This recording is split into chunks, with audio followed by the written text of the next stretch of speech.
Call of Duty just can't catch a break recently. Well, they actually announced Ricochet, their anti-cheat, which we all waited 18 months for over the last couple of days. They did it in a very strange way with a video that was just full of text and didn't even have a voiceover for it. Then they made it worse with a staggered launch, which I criticised, because they said they were going to have the server-side tools ready for Vanguard, but then only the kernel part of it for Warzone, not put that into Vanguard until later on. It made really no sense. It was a horrible way to roll it out. It's like, it's just not finished, even though it's 18 months at least too late at this point, and coming on 2 years. But the one benefit I saw was at least we might have some brief respite from the hackers, because they're going to have to find this new anti-cheat and then work a way around it. And there was none of it in the beta. The beta for Vanguard was already had aimbotters put into it, and the only defense that people had for that, well, at least the hackers can't find a way around it already because they won't have access to the anti-cheat. So yes, you had to have a beta that was destroyed and infested with people cheating, but at least the launch won't be. And it turns out that's not true either, as now the Ricochet anti-cheat drivers have already been leaked to the hack makers, and they're reverse engineering them as we speak. And while this file isn't the source code or anything else, it is literally the driver that would have been given to players at the launch of Vanguard or Warzone whenever it was implemented anyway. At this point, the question is, does it matter? They're going to have 3 weeks to already reverse engineer this stuff, find ways around it, and then have it ready for launch. So even at the launch, they're probably going to have stuff ready for you in the first place. So yes, with anti-cheat, there's always got that problem. The anti-cheat makers, the game will always be on the back foot because they're inevitably responding to the methods that hackers are using to get around what they're providing. Normally, at least, there is some kind of delay in the middle where you just go, oh, well, at least the game's playable now. Unfortunately, with this leak, that time has been removed, and if I was Activision, I would desperately be trying to find the person in the company that keeps leaking this information, and perhaps you want to limit who has access to it in the future. Nintendo now has a price for the expansion pack coming to Nintendo Switch Online, which will include various N64 games and Sega Mega Drive games, which is apparently a Sega Genesis in America, which I had no idea. Coming in at a $30 premium over what was their base price of the Nintendo Switch Online, $20. Seems a bit pricey to me. I would have thought $30 could have bought you all of the games forever.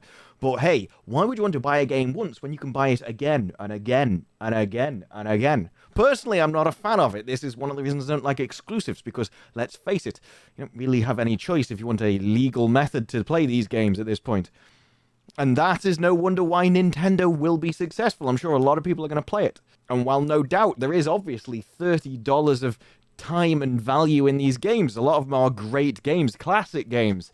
When it comes to the age of them, if there was any other legal choice, I don't think they'd be going for this price. So for me, the price is a bit steep, and I'm not a fan of the way they've done it, especially with no kind of alternative just to buy them outright. But with this and the amount of Nintendo fans there are, I'm sure this will be a great success despite my reservations. A classic RPG for me has always been Vampire the Masquerade Bloodlines. I loved that RPG, and yes, I know it had development problems too, and that had a lot of content cut, but it was always a great game. So when I heard there was a sequel being developed, I loved the idea.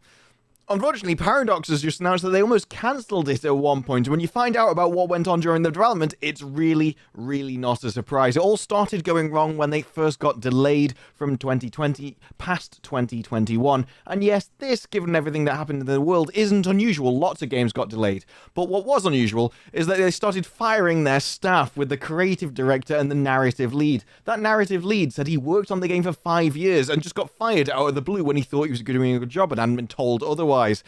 I mean, everyone else could apparently see that there was something going horribly wrong, so if you can't see it, it's not a good sign.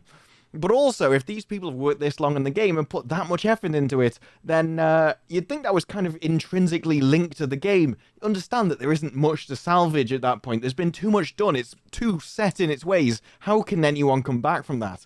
Well, Paradox just ended up pulling the plug and completely pulled the developer off it. If something's too long in the tooth when the developers have worked on it for that long, I really don't see how you can save it, how you can reverse the tide. Whatever you're left with at this point can't be recovered. I don't see how it can. And Paradox at least agreed to a point, and that is why they considered cancelling it. Of course, they've now got another developer because they said they had a great pitch and thought they could turn it around. But what concerns me with this is actually their comments at the end. I'd like to see how Bloodlines is received before we bet big money in the genre. So in other words, yeah, we've got a new developer. We're going to continue working on the game. but we're just not going to commit anything at this point. We're not going to throw in good money after bad, and I would imagine they've thrown in quite a lot of bad money to get it this far. So, at this point, I can't say I have much confidence in the game. I would think if a developer has made a terrible product, then any new developer trying to fix that is going to require quite a lot of money and investment to actually turn the product around into something of actually decent playable quality. And as you see, it doesn't seem like Paradox is that interested in doing that at this point.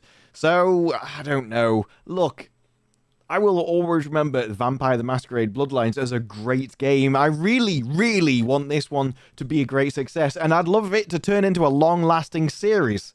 Hell, it's not like Skyrim's getting a sequel anytime soon, is it? So I'd love single-player RPGs to make a comeback, ones which are actually good, like the original was. And Bloodlines wasn't afraid to go into some dodgy areas that a lot of games won't even touch right now. And we need that in gaming, we need that in sequels, and this is one of the series that could do that if the will was actually there. But as much as I want to be wrong, as much as I'd love this to be a success, just don't have that much confidence in it right now. Paradox, please, don't let us down on this one. But for now, that's it from me. If you liked the video, press like and subscribe for more videos like this in the future. And let me know what you thought of the topics down below. But for now, that's it from me. I'll see you in the next one. Bye-bye.